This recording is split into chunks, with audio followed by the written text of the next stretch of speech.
Most BMW models from 2015 onward with connected drive and the Comfort Access key fob support remote start. First, check if your vehicle is compatible by reviewing its specifications. To enable remote start, get in your car and ensure it is in park and turned off. Press and hold the Start/Stop button while holding your key fob near the button for 5 to 10 seconds. This pairs the key fob with the car. Navigate to Vehicle Settings, then Remote Services, and enable Remote Engine Start in your iDrive menu. For newer models, download the My BMW app and enable Remote Start there. A connected drive subscription may be required, and ensure your key fob battery is charged.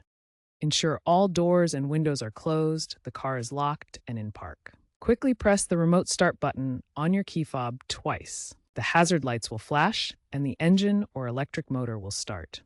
The vehicle will run for about 15 minutes and then shut off.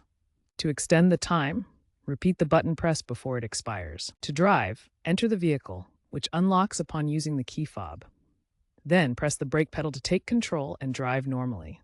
Remote start won't work if the fuel tank is too low or the battery is low.